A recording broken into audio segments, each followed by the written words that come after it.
The Diet of Children by Amelia Young. During the early stage of life, all heating and stimulating food and drinks should be strictly forbidden. They tend more certainly to produce disease in the really excited system during childhood than perhaps at any other period of life.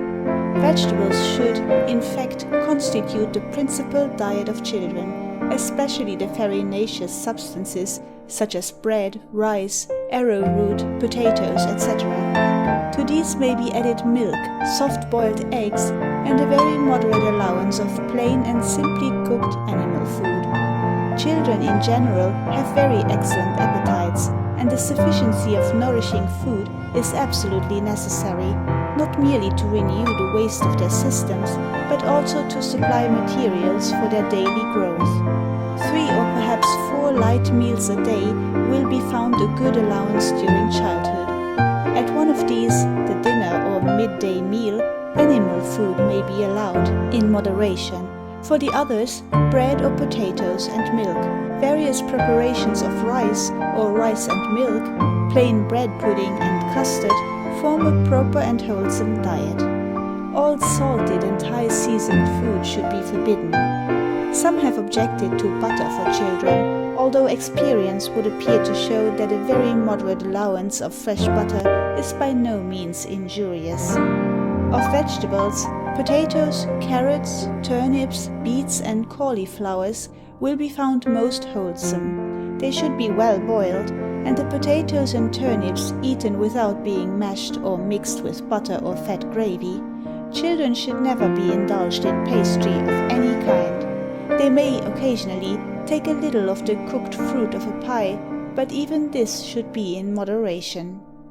The drink of children should be simply water, milk, wee, or very weak tea, milk and sugar. All stimulating and fermenting liquors are not only unnecessary, but positively injurious.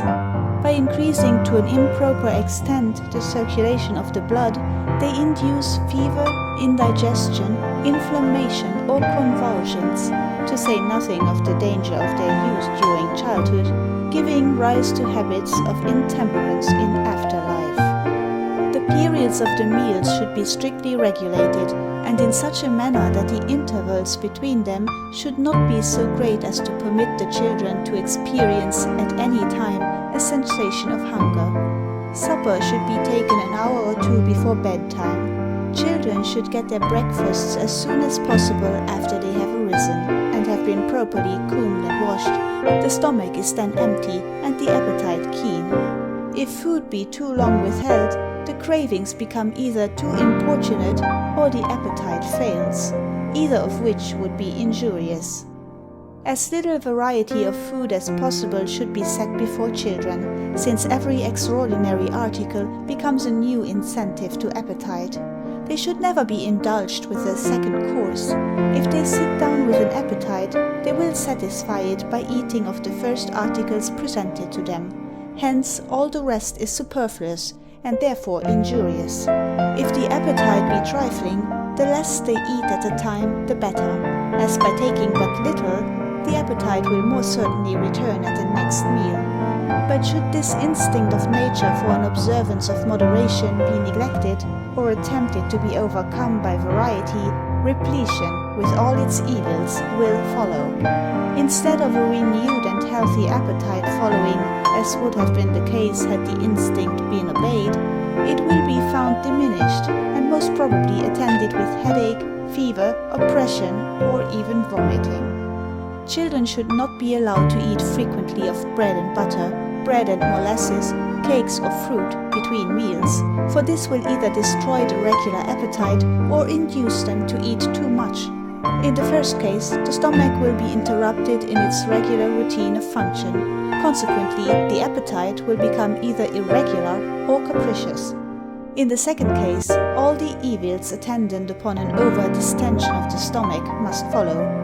They should not, therefore, be suffered to carry food in their pockets, to eat between meals, or during school hours, as this produces the injurious habit of requiring food at improper times, by which the digestion of the previous meal is interfered with. A fresh quantity of food being forced upon the stomach before it has properly digested that which had been before received. Children are to be restrained from any violent exercise immediately after dinner. If not kept in a state of perfect rest, they should at least be prevented from engaging in any pastime which requires considerable bodily exertion. They should also be early taught the importance of eating slowly and chewing their food well. On this account alone, the habit of resting after a meal is of importance, as it prevents them from swallowing their food hastily in order that they may return more quickly to their play. In regulating the diet of children, care should be taken not to force any particular article upon them after it is found, by a fair trial, not to agree with their stomach. The contrary practice is both cruel and injudicious. Cruel because the poor child is forced to swallow what is disagreeable to it, and injudicious because it is liable to perpetuate a disgust which most probably would have subsided had not forcible attempt been made to overcome it. At the same time, however, great care must be taken that permanent dislikes are not formed at this period of life against certain wholesome articles of food. This is often a matter of very great difficulty, a good deal of close observation and discernment being required in order to distinguish between a wayward prejudice and an actual disgust. The former, if indulged in too long, may be converted into the latter, while the latter may often, by judicious and well-adapted means, be entirely removed. Children should never be suffered to eat alone, unless the proper quantity of food be meted out to them. Otherwise, they will eat too much. If a child demand more than is judged proper for it, its importunities should always be resisted with firmness, or it will certainly acquire habits of gluttony. End of The Diet of Children by